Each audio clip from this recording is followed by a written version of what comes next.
quiz to kind of assess whether you guys understand it or not. And then we're going to read when Mr. Pizzata came to dine and then answer some questions on your textbook. Okay? So, can anyone remind me what a phrase is? Remember we did a whole phrase.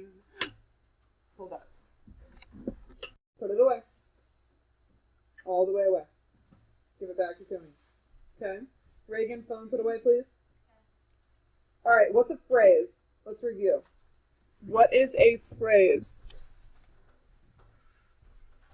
Anybody? Yeah, Daniel.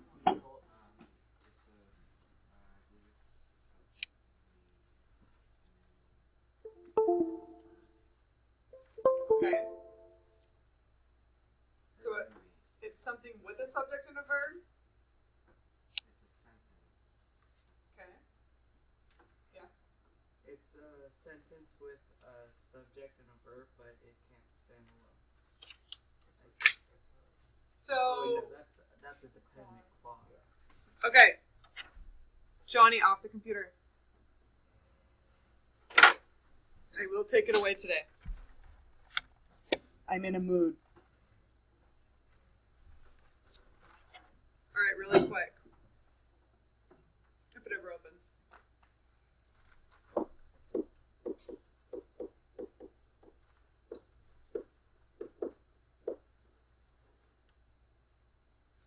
All right, what is that? Elijah? It's that is a dependent. No, that could actually be a sentence. Can I come up to you and say sinking quickly? No, it's a dependent clause. Phrase. Okay. A clause is something that has a subject and a verb. Okay. So it was sinking quickly. That would be a clause. Okay. I can come up to you and say it was sinking quickly. Yeah, so it's. That would be an independent clause. Oh, that's what I meant. Okay. Independent, remember? Like we're an independent woman. We can do things on our own, right? Stand on its own. Faith. Okay. It's okay. Now, on the other hand, somebody give me another phrase. Phrase, not clause. Yeah. Great America. Okay.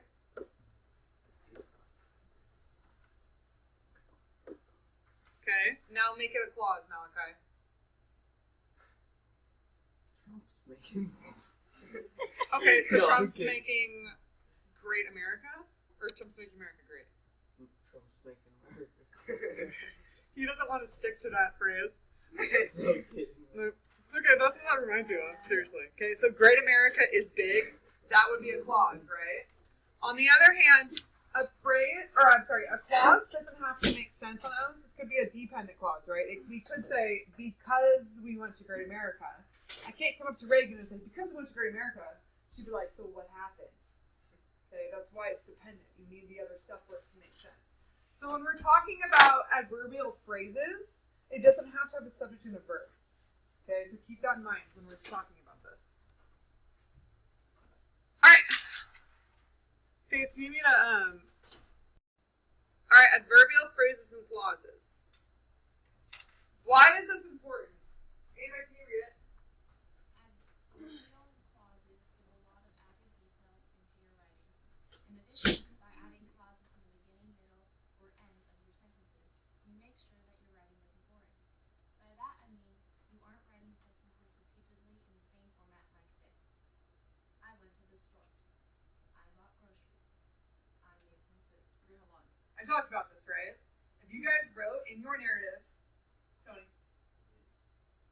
in your narratives, okay, if you constantly wrote like that, you probably in your language section on the back of your narrative, where there's a little bit of a rubric, okay, that's what the language stands for, you probably would not have gotten 4 out of 4, right?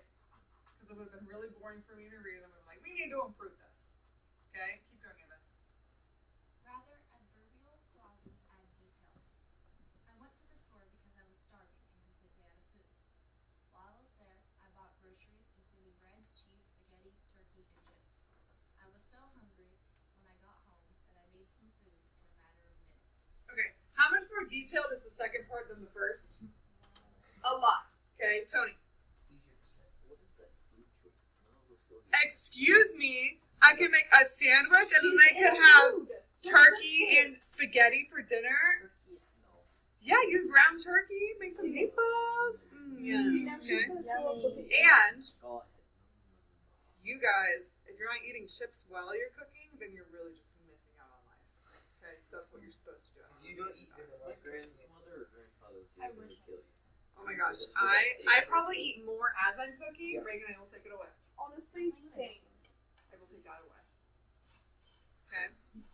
I probably eat more as I'm cooking than like when I'm actually it's, eating dinner. actually, it's true. It's bad.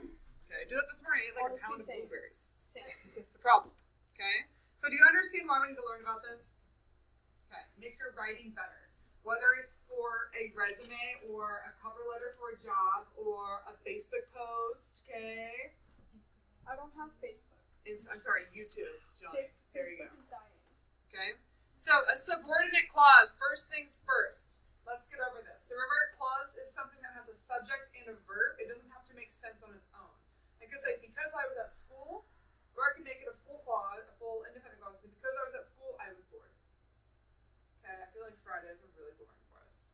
We've got to learn this. Get through this. Okay. So remember, a type of clause that has both a sub. Oh gosh, my life is so rough. Okay. So it has a subject and a verb, but doesn't make sense on its own. It usually follows a subordinating conjunction like when, how, where, why, because, or whether. Okay? So look at the word subordinate clause, and it usually follows a subordinating conjunction.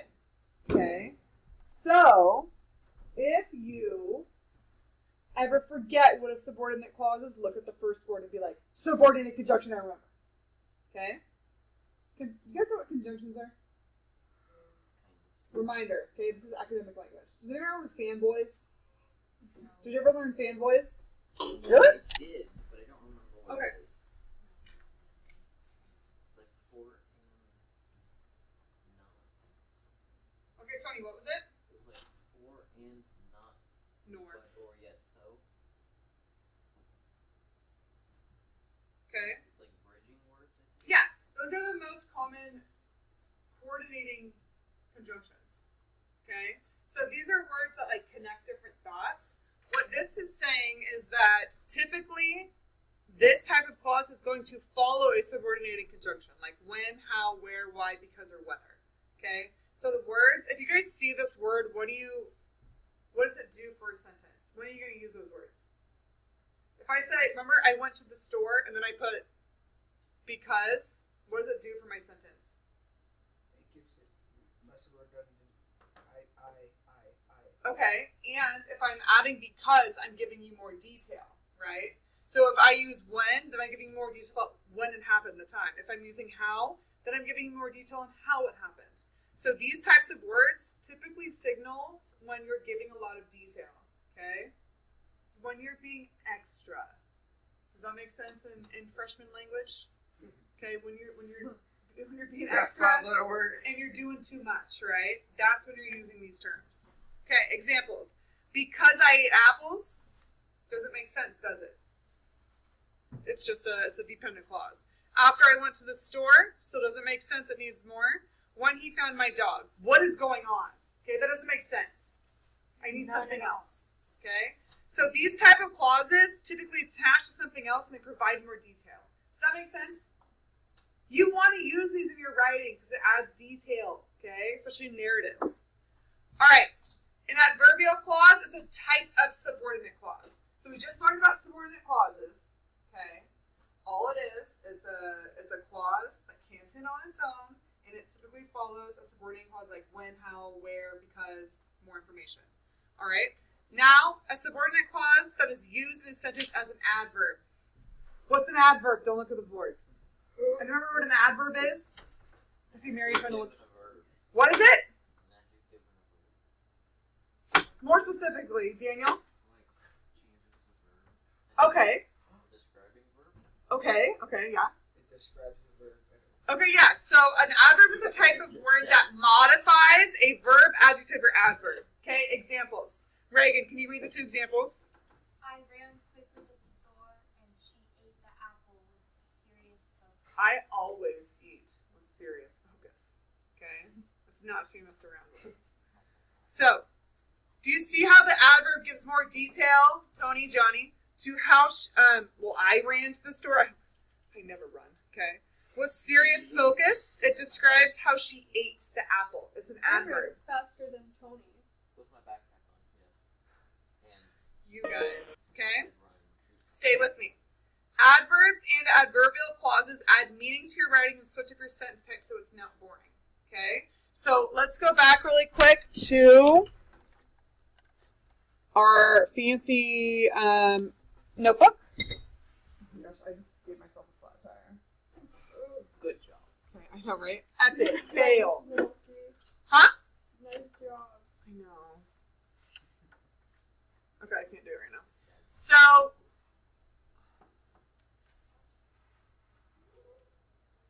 let me think. You know what? Hold on. Let me hold up on this. I just heard silence. I thought you were mad. I was like, No, I was gonna do something that I should have. I'm gonna wait. Okay. All right. give me time to type, please. Oh, I'm sorry. Did you want to look at that?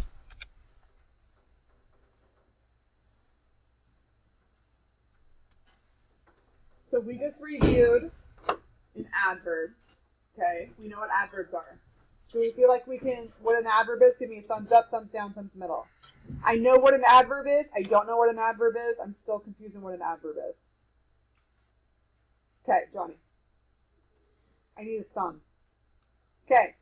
So, for those of you who put it sideways, an adverb is a word that describes a verb or an adjective. So, how that verb is done. Okay, so someone give me a verb. Shot one out. Ran. I already used that one. Give me something original. Okay, this. Swim. Okay, now someone give me an adverb to describe swim. Quickly. Quickly. Slow. Slowly. Okay, I swam pathetically. Oh my gosh, been there. At the end of the 400 IM. Okay. Oh my God. That is. Okay, give me another verb. Amazing is not a verb. Amazingly. Walk. Okay, walk. So now give me an adverb to describe walk. Fast. Okay. What about oddly? With serious focus. That would be an adverb. That would be an adverbial phrase. Oh, Okay. Wait. It doesn't have a subject in the wait a verb. second. Look at you. She serious. This is just an adverb. But you said she ate serious focus. She ate the apple with serious focus. I know. You bolded all. I know. This would be an adverbial phrase. Okay? Because it doesn't have a subject in the verb, right? We're going to get there. Johnny, can I move on, hun? Okay. So now we're going to get into the adverbial clauses. He seemed concerned that Mr. Perzada might take offense if I accidentally referred to him as an Indian, though I could not really imagine Mr. Perzada being offended by much of anything. Okay?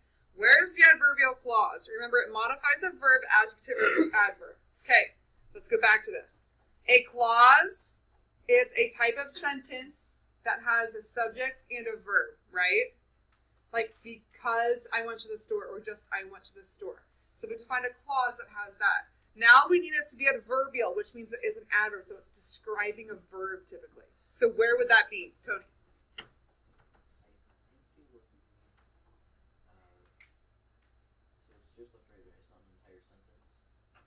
It could be an entire. Well, it has to. It's a clause, right? So typically, it's attached to another half of the sentence. So I think it's from imagine to the end. Imagine. Okay. So though I cannot really imagine Mr. Perzada being offended by much of anything. Okay, let's start from the beginning. Look at the first sentence. Look at the first sentence, Daniel. Is it I accidentally referred to him as Indian? Okay, so where's the verb in the sentence? Concerned. Okay. He seemed concerned. Could that be a sentence? He seemed concerned? Okay. Now, if I want to make it more detailed, I'm going to say what I'm concerned about. So he seemed concerned that Mr. Perzada might take offense if I accidentally referred to him as an Indian. So do you see how I can say he seemed concerned? But if I add all about and I say he concerned about blah, blah, blah, blah, blah, it gives you a lot more information on what he's concerned about. Okay? All right, let's see. So, can I have Johnny, can you read the bottom part? The adverbial clause modifies why he seems concerned. Without this clause, the sentence would be confusing. He seemed concerned, though I cannot really imagine just if his out of being offended by much of it. Do you see that? If we take that out, it makes it confusing because then we wouldn't understand what the back half of the sentence is about. Okay? Adverbial clauses are important to writing. Again, you need them to add detail. Okay? Examples. She walked as if she was heading to her grave. It modifies the way that she walked, right? Okay. Keep hitting the golf balls until I tell you. It modifies how long to keep hitting the golf balls. Okay? After the chess game finishes, the king and queen go into the same box. I want you guys to find the adverbial clause there. Okay? This one could be confusing. Tony. First of all, find the verb.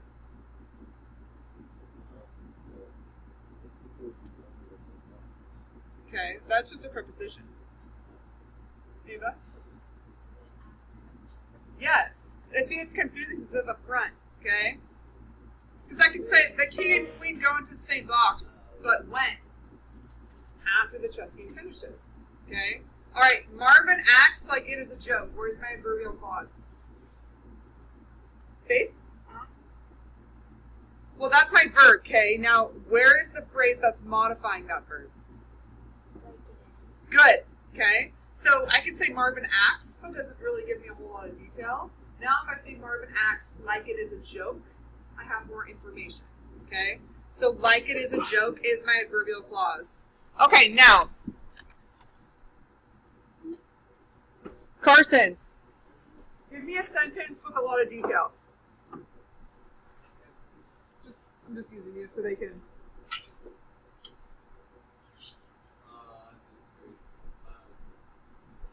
Yesterday at 9:45, I woke up and fed my dog 2 cups of dog food. Woke up, walked downstairs.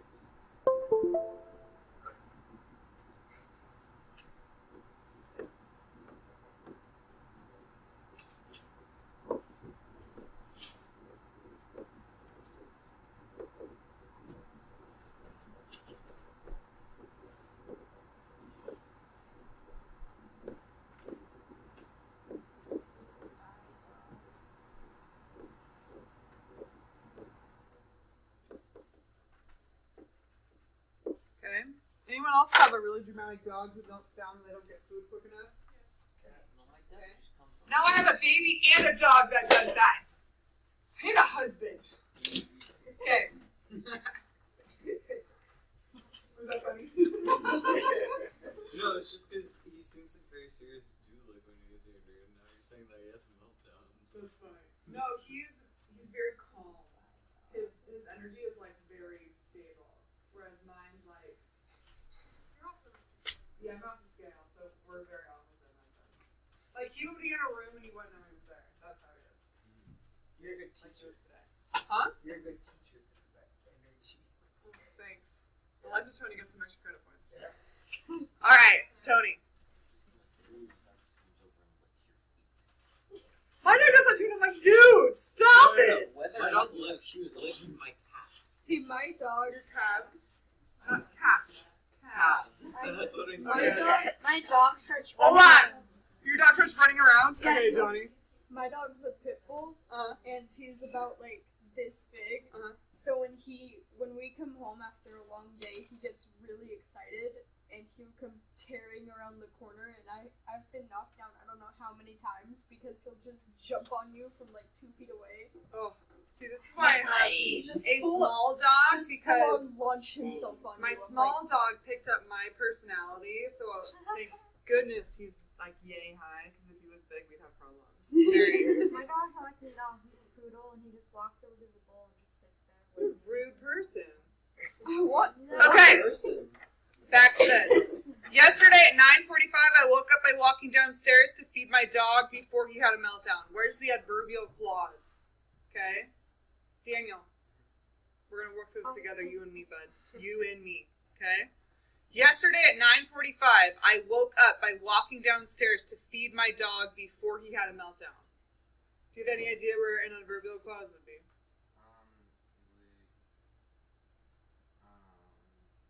would be after the two. Okay, good. I woke up to feed my dog. Okay, that gives you more detail on why you woke up. That's one of them. Excellent. Okay, there are more. Tony, your hand's up. Oh, I'm gonna call Mary because I've called on you a lot so far. Well, Hold on, Mary. well, woke up is a verb, so that means by walking downstairs. I woke up. So This whole thing I'm sorry, is actually an adverbial clause. Okay. That whole thing. Okay, Tony, what were you gonna say? I just wanted to say that I woke up by walking downstairs doesn't seem logical. Oh, I think I'm sorry. In the middle of since I changed it, what Carson was going with. I'm sorry. Okay. Maybe he's sleepwalking. I don't know. Elijah. By Yeah. dog. Could the actual subject Mhm. be that he was feeding the dog, and waking up could be an actual adverbial phrase Yes. that is describing how he had to feed the dog? Yeah. So now you're getting to the next one, right? Before he had a meltdown. Now you could say this is also another adverbial phrase or adverbial clause. I'm sorry, because this is modifying what? Feeding the dog. Yes. So there can be several within a sentence. Good job, guys. Okay, how do we feel about adverbial clauses? Can we identify a clause in a sentence? Thumbs up, thumbs down, thumbs middle, please. Everyone. Okay, let's do one more. Let's do one more. Yeah. Yeah. Oh, no. That's not what I wanted. Okay. You put your green. What the heck? Where's your green pen? My green pen is none of your business, Tony. It's right here. Okay, I'm gonna do another sentence.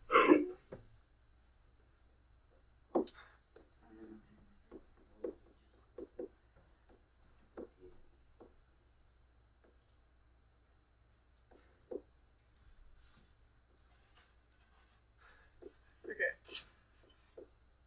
Anyone ever puked from like running so fast before or like trying really hard? Okay. Swimming, running I am every time. Okay. I left the gym before I puked. I was like laughing as I was thinking of writing this. Okay. Where's the adverbial clause? Reagan. Left is a verb. Okay. So what could be modifying that? Before I puked. Good. So before I puked is the adverbial clause because it modifies left. Okay. Let's do another one.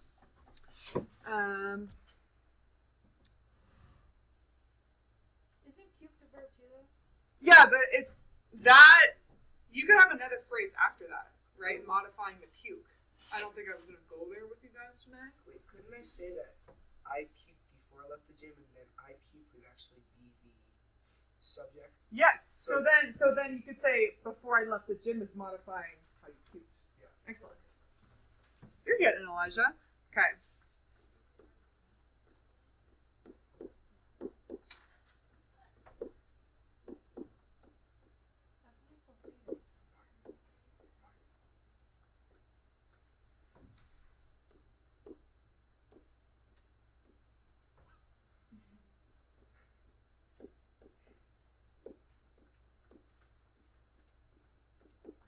Okay. The movie theater is empty. Sorry, my handwriting's terrible. The movie theater is empty because it was Christmas morning. Okay.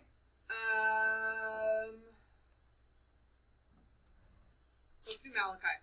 Where's the adverbial clause? The movie theater. Adverbial clause is because it was Christmas morning. Good. Does everyone understand why? Thumbs up, thumbs down. You understand why that's the adverbial clause? Empty doesn't seem like a verb. Empty is not a verb. It's describing how it is. Okay? And remember, that's an adjective, right? It's describing what the movie theater's like. Adverbial clauses can also modify adjectives. Oh. Okay?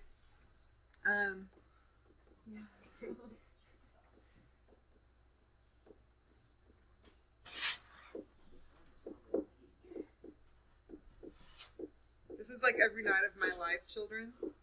Okay?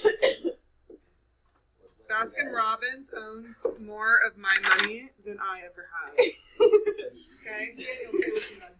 Okay? After dinner, I went to Baskin Robbins. You guys know way more about me than I should ever have told you. Okay? You guys know my deepest, darkest secrets, such as eating way too much Baskin Robbins. You've never even hinted at anything political. So Oh, that's completely different. When I was in one of your students, Jeff. you've never gone there. Like, what just happened? To Baskin Robbins? Yeah. Then we will stop cross right now and run. Okay? I wish. We get a field trip for him. We can go talk about how you make ice cream or something. Is there Cheeto flavored ice cream? No, but that would, it's Carson again. It's OG Cheetos or nothing. Okay? Alright. Who put thumbs middle that still feels like they're trying to struggle with this? Are you going to want to do another one? Okay, after dinner, I went to Baskin Robbins. Where is the adverbial clause? Well, where's the verb? Okay. Remember, actually, I'm sorry, this wouldn't be a clause, this would be a phrase, adverbial phrase. Where are you going, Carson? Can I go to the office to try and leave the message that you would call? Yes, you need to go to the office. Okay, I'm sorry, this isn't a clause because it doesn't have a subject and a verb, right? So it would be an adverbial phrase. So where would it be? So if this is the adverbial, okay, where is the verb or the adjective of the sentence? Went. Okay, went is a verb, right?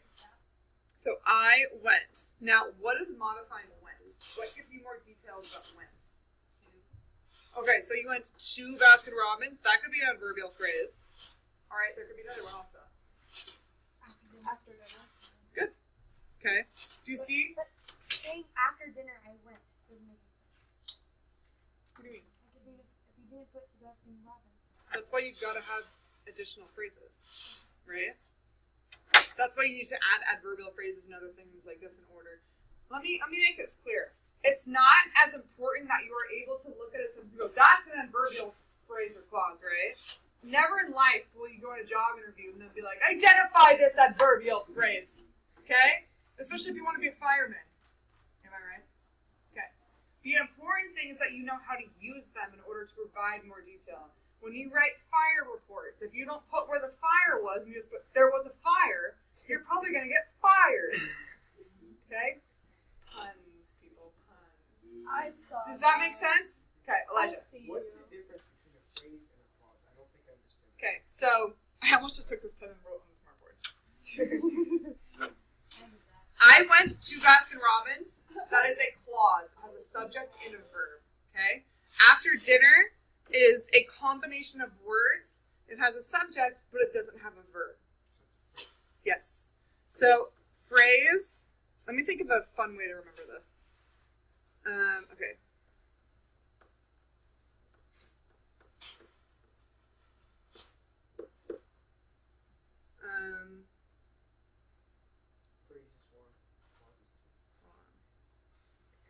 Okay. Okay, I got it. That's how I remember. All right. Okay, I want you to always, whenever you see clause, I want you to think of Santa Claus. Okay? Santa Claus is extra. So a clause has the extra subject and a verb. Okay? So whenever you know to know the difference, whenever you see clause, think of Santa. He's extra. Okay? So then you'll be like, okay, I know which one has both and which one will only have one of them. Does that make sense? Does that help? Okay. Wait, so adverbial phrases also can modify adverbs too, right? Adverbs, adjectives, and It's really only going to be adjectives and adverbs. Yeah. So remember, an adjective is something that describes a noun. And then an adverb is something that describes a verb. Okay? So it gives more detail. So usually you use an adverbial phrase whenever you're trying to give more description about something. Alright? So take the quiz. So go, everyone needs a computer. So on your modules, you're going to click number 2. Okay? And then you're going to go ahead and take the quiz. Mine says preview, yours will say take. Okay? Okay, I can come around and help if necessary. I'm actually going to give you 2 chances at this because I want you to understand. Is there a timer? Yeah, I think I put like 15 minutes.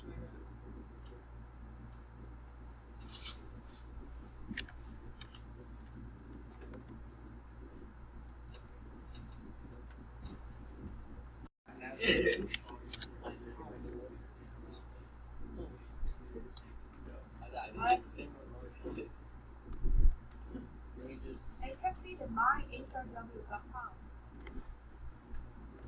My.hrw.com? No, it took me to www.myhrw.com. Oh, Oh, good God. There you go. Now that's sent out on the website. okay, there we go. Wait, do you do my my.hrw.com?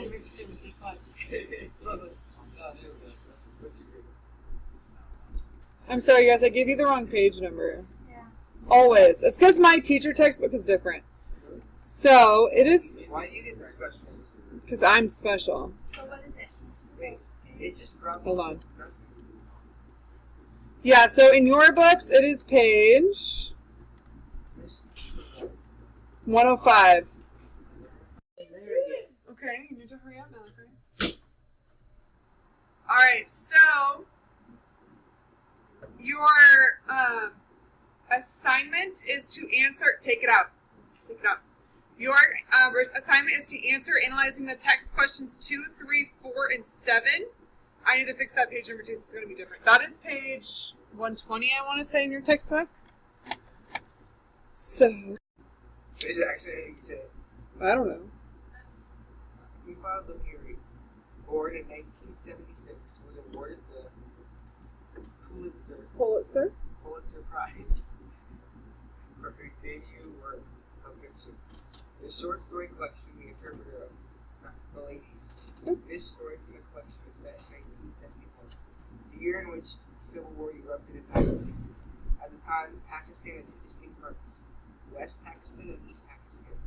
India invaded the region in support of the Eastern Pakistani people. The Pakistani army surrounded the city of Dhaka, Mm-hmm. and East Pakistan became a new nation, Bangladesh. Okay, so this should sound familiar from yesterday, right? We did a whole lesson on the history of Pakistan and India. Okay? Yesterday I was trying to be. All right, listen up. When Mr. Prasada came to dine, Jhampa Lahiri. In the autumn of 1971, a man used to come to our house, bearing confections in his pocket and hopes of ascertaining the life or death of his family. His name was Mr. Prasada.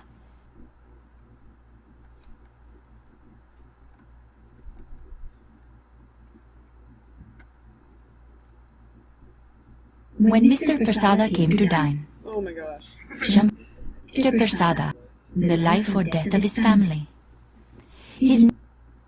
A man used to come to our house, Okay, there we go. bearing confections in his pocket and hopes of ascertaining the life or death of his family. His name was Mr. Prasada, and he came from Dhaka, now the capital of Bangladesh, but then a part of Pakistan. That year, Pakistan was engaged in civil war. The eastern frontier, where Dhaka was located, was fighting for autonomy from the ruling regime in the west. In March, Dhaka had been invaded, torched, and shelled by the Pakistani army. By the end of the summer, 300,000 people were said to have died. In Dhaka, Mr. Prasada had a 3-story home, a lectureship in botany at the university, a wife of 20 years, and 7 daughters between the ages of 6 and 16, whose names all begin with the letter A. Their mother's idea, he explained one day, producing from his wallet a black and white picture of 7 girls at a picnic, their braids tied with ribbons, sitting cross-legged in a row, eating chicken curry off of banana leaves. How am I to distinguish? Aisha, Amira, How am I to distinguish? Aisha, Amira, Amina, Aziza, you see the difficulty. Each week Mr. Prasada wrote letters to his wife and sent comic books to each of his 7 daughters, but the postal system, along with most everything else in Dhaka, had collapsed, and he had not heard a word of them in over 6 months. Mr. Prasada, meanwhile, was in America for the year, for he had been awarded a grant from the government of Pakistan to study the foliage of New England. In spring and summer he had gathered data in Vermont and Maine, and in autumn he moved to a university north of Boston, where he lived, to write a short book about his discoveries. The grant was a great honor, but when converted into dollars, it was not generous. As a result, Mr. Prasada lived in a room in a graduate dormitory and did not own a proper stove or television set. And so he came to our house to eat dinner and watch the evening news. Okay, so what's the contrast between his life previously and where he came from and his life now? Someone give me the contrast. Johnny, I can hear the music. Take it out. Okay. Tony. Okay, it's an entire different country. What else? Okay, he's living with the Bare Essentials currently, right? Did he live with the Bare Essentials where he came from? How do we know that? Okay. Dude.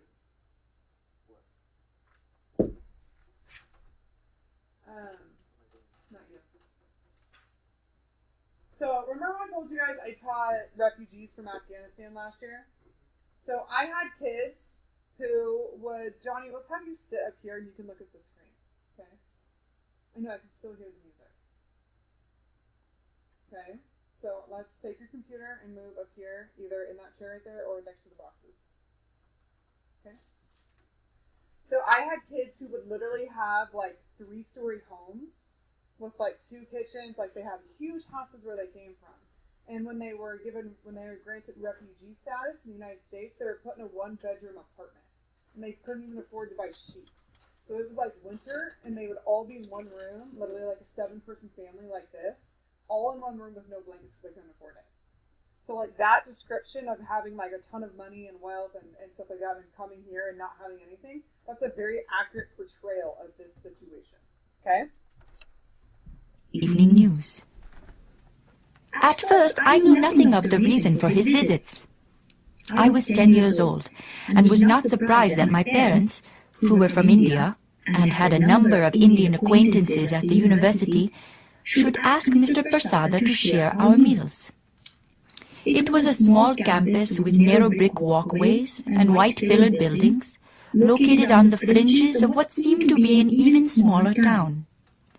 The supermarket did not carry mustard oil, doctors did not make house calls, neighbors never dropped by without an invitation, and of these things, every so often, my parents complained.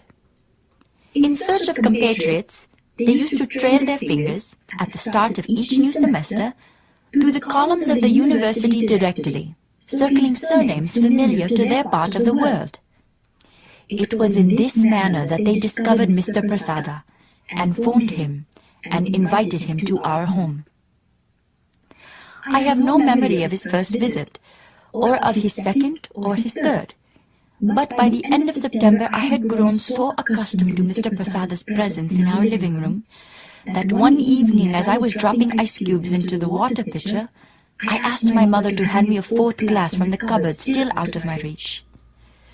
She was busy at the stove, presiding over a skillet of fried spinach with radishes, and could not hear me because of the drone of the exhaust fan and the fierce scrapes of her spatula. I turned to my father, who was leaning against the refrigerator, eating spiced cashews from a cupped fist. "What is it, Lilia?" "A glass for the Indian man?" "Mr. Prasada won't be coming today.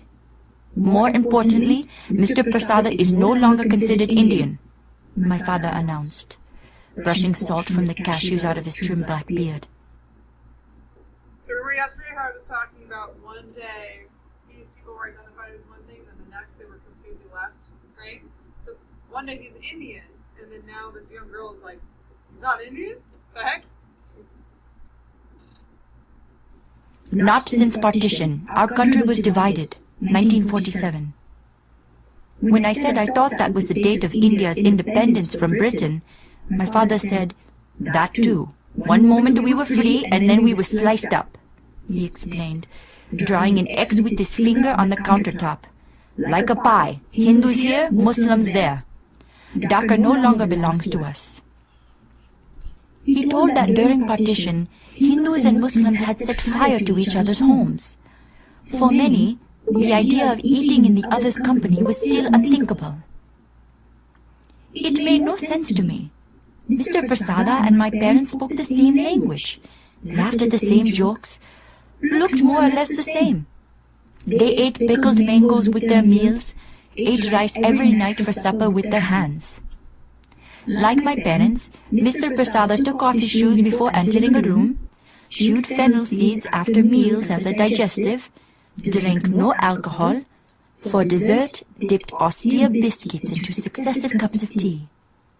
Nevertheless, my father insisted that I understand the difference, and he led me to a map of the world taped to the wall over his desk. He seemed concerned that Mr. Prasada might take offense if I accidentally referred to him as an Indian, though I could not really imagine Mr. Prasada being offended by much of anything.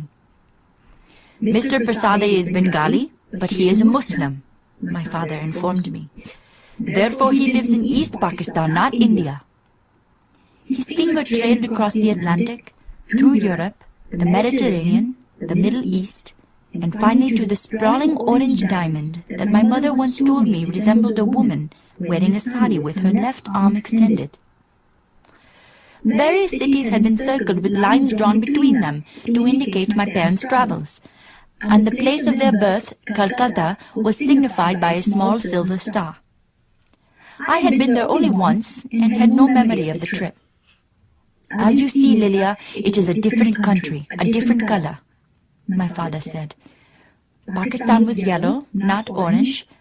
I noticed that there were two distinct parts to it, one much larger than the other, separated by an expanse of Indian territory. It was as if California and Connecticut constituted a nation apart from the U.S. My father rapped his knuckles on top of his head. "You are, of course, aware of the current situation, aware of East Pakistan's fight for sovereignty?" I nodded, unaware of the situation. So she's like, "Yeah, I know about it." "No, I don't know about it," right? Okay, so someone explain to me why she's so confused as to why they're supposed to be so different, and give me textual evidence. Where does it say in the text? Reagan. It said that she said that her parents and Mr. Prasada acted the same and they did all the same stuff. What kind of things were the same?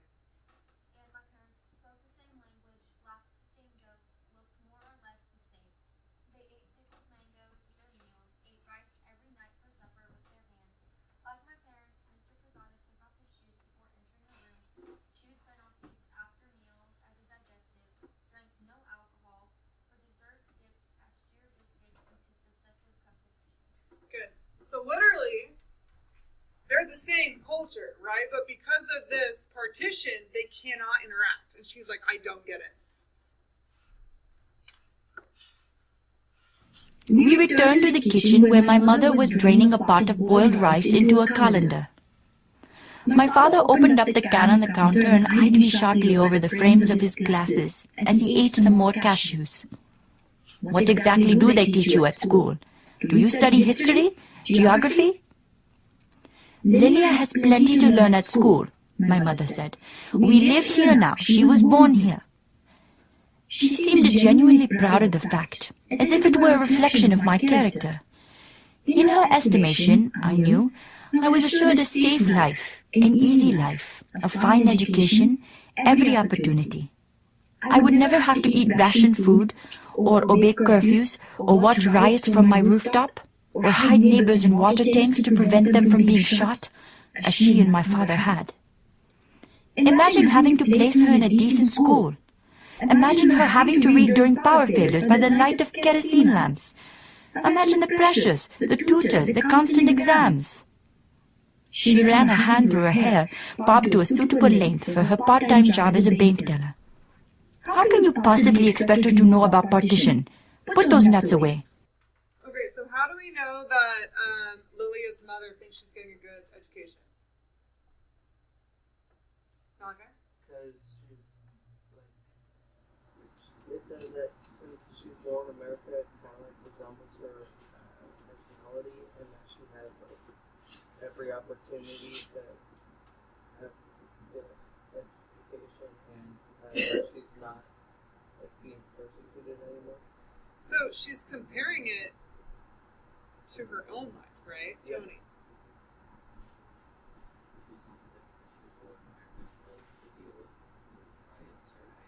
Yeah.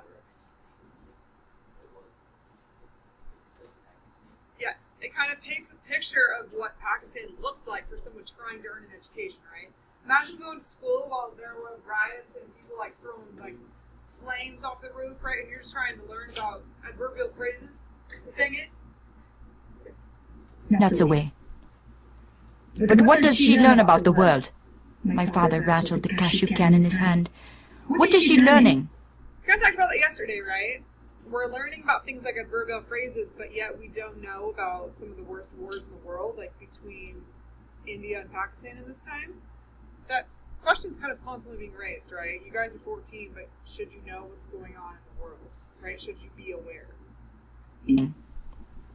We learned American history, of course, and American geography.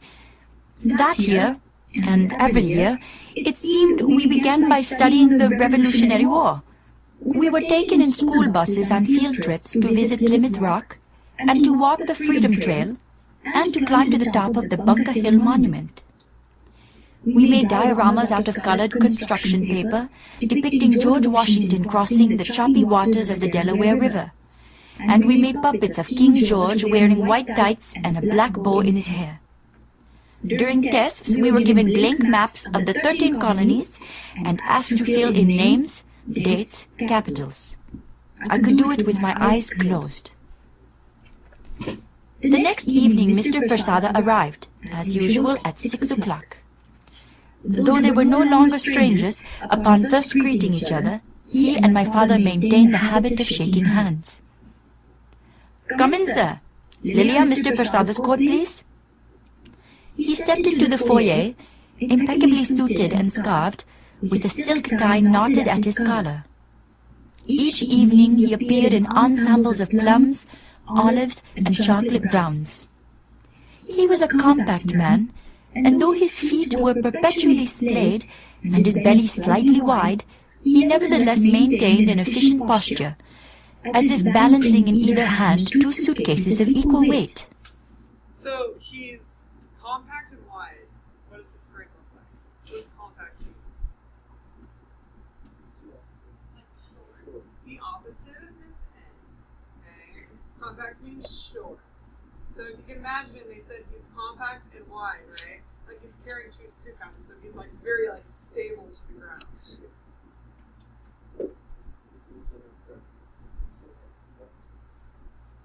His ears were insulated by tufts of graying hair that seemed to block out the unpleasant traffic of life. He had thickly lashed eyes shaded with a trace of camphor, a generous mustache that turned up playfully at the ends, and a mole shaped like a flattened raisin in the very center of his left cheek. On his head he wore a black fez made from the wool of Persian lambs, secured by bobby pins, without which I was never to see him. Though my father always offered to fetch him in our car, Mr. Persada preferred to walk from his dormitory to our neighborhood, a distance of about 20 minutes on foot, studying trees and shrubs on his way, and when he entered our house his knuckles were pink with the effects of the crisp autumn air. Another refugee, I am afraid, on Indian territory. They are estimating 9 million at the last count, my father said. Mr. Persada handed me his coat, for it was my job to hang it on the rack at the bottom of the stairs. Okay, that line there. So Mr. Persada shows up to their house, correct? And he says, Mr. Prasada preferred to walk from his dorm to our neighborhood, a distance of about 20 minutes on foot, studying trees and shrubs on his way. And when he entered our house, his knuckles were pink with the effects of the crisp autumn air. Another refugee, I am afraid, on Indian territory, the dad says. They are estimating 9 million at the last count, my father said. What does that mean? It's a metaphor. I'm going to give you that. But what is it a metaphor for? Anybody? Yeah, Just saying that he's a refugee. Yeah. So they're Pakistani, correct? And there's an Indian man showing up to their house, and he's saying, another refugee, okay? Wait, I thought, Rosado was He is Indian, remember? right. Remember when they were like, he is an Indian now? They're talking about Mr. Prasada being the Indian. Oh. Okay? So just yesterday, he was Pakistani. But now Pakistani is a Muslim country when he's not. He's now an Indian. So he's comparing just the scene of this Indian coming into their home as, here's another refugee. Okay? It was made of finely checkered grey and blue wool, with a striped lining and horn buttons, and carried in its weave the faint smell of limes. There were no recognizable tags inside, only a hand-stitched label with the phrase, Z Saeed Suitors, embroidered on it in cursive with glossy black thread. On certain days, a birch or maple leaf was tucked into a pocket. He unlaced his shoes and lined them against the baseboard. A golden paste clung to the toes and heels, the result of walking through our damp, unraked lawn. Relieved of his trappings, he grazed my throat with his short, restless fingers, the way a person feels for solidarity behind a wall before driving a nail. Then he followed my father to the living room, where the television was tuned to the local news. As soon as they were seated, my mother appeared from the kitchen with a plate of mincemeat kebabs with coriander chutney. Mr. Prasada popped one into his mouth. "One can only hope," he said, reaching for another, "that Dhaka's refugees are as heartily fed. Which reminds me." He reached into his suit pocket and gave me a small plastic egg filled with cinnamon hearts. "For the lady of the house," he said with an almost imperceptible splay-footed bow. "Really, Mr. Prasada," my mother protested, "night after night you spoil her." "I only spoil children who are incapable of spoiling."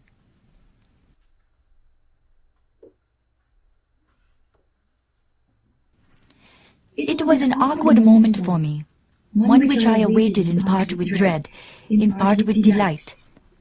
I was charmed by the presence of Mr. Prasada's rotund elegance, and flattered by the faint theatricality of his attentions, yet unsettled by the superb ease of his gestures, which made me feel, for an instant, like a stranger in my own home. It had become our ritual, and for several weeks before we grew more comfortable with one another, it was the only time he spoke to me directly. I had no response, offered no comment, betrayed no visible reaction to the steady stream of honey-filled lozenges, the raspberry truffles, the slender rolls of sour pastils. I could not even thank him, for once when I did, for an especially spectacular peppermint lollipop wrapped in a spray of purple cellophane, he had demanded, "What is this thank you? The lady at the bank thanks me, the cashier at the shop thanks me, the librarian thanks me when I return an overdue book, the overseas operator thanks me as she tries to connect me to Dhaka and fails. If I am buried in this country, I will be thanked, no doubt, at my funeral." It was inappropriate, in my opinion, to consume the candy Mr. Prasada gave me in a casual manner. I coveted each evening's treasure as I would a jewel, or coin from a buried kingdom, and I would place it in a small keepsake box made of carved sandalwood beside my bed, in which, long ago in India, my father's mother used to store the ground areca nuts she ate after her morning bath. It was my only memento of a grandmother I had never known, and until Mr. Prasada came to our lives, I could find nothing to put inside it. Every so often, before brushing my teeth and laying out my clothes for school the next day, I opened the lid of the box and ate one of his treats. That night, like every night, we did not eat at the dining table. because it did not provide an unobstructed view of the television set. Instead, we huddled around the coffee table. Without conversing, our plates perched on the edges of our knees. From the kitchen, my mother brought forth the succession of dishes: lentils with fried onions, green beans with coconut, fish cooked with raisins in a yogurt sauce. I followed with the water glasses and the plate of lemon wedges, and the chili peppers, purchased on monthly trips to Chinatown and stored by the pound in the freezer, which they liked to snap open and crush into their food. Before eating, Mr. Persada always did a curious thing. Okay, pay attention. I'm going to ask someone a question randomly about this. Always did a curious thing. He took out a plain silver watch without a band, which he kept in his breast pocket, held it briefly to one of his tufted ears, and wound it with 3 swift flicks of his thumb and forefinger. Unlike the watch on his wrist, the pocket watch, he had explained to me, was set to the local time in Dhaka, 11 hours ahead. For the duration of the meal, the watch rested on his folded napkin on the coffee table. He never seemed to consult it. Okay, a symbol is an object, person, place, thing, animal that represents something bigger than itself, right? Like a heart represents love. So, Kaden, what does the pocket watch symbolize? What does the pocket watch symbolize? Time. Okay, so think about this. He keeps it in his heart, okay, in his breast pocket right here. The pocket watch, he'd explained to me, was set to the local time in Dhaka, 11 hours ahead. For the duration of the meal, the watch rested on his folded napkin. He never seemed to consult it. He never wants to look down. Okay? So it's set to 11 hours ahead of the time of Dhaka. So what does that pocket watch symbolize itself? Can someone remind Kaden where Dhaka is? So does that mean it's like that's like it means something to him? Okay, so it means something to him, yes. What does it mean? That he cares about that place. Okay. Okay, I'm going to keep trying to get on with that. It could symbolize the family that you have to be behind. Yes. It can symbolize because that's where his family is, right? Yeah, I remember. Okay. Well, read it. What's that, Tony? The watch might be a family or 100%. Could be way bigger than we understand it, right? Good. Now that I had learned Mr. Persada was not an Indian, I began to study him with extra care, to try to figure out what made him different. I decided that the pocket watch was one of those things. When I saw it that night, as he wound it and arranged it on the coffee table, an uneasiness possessed me.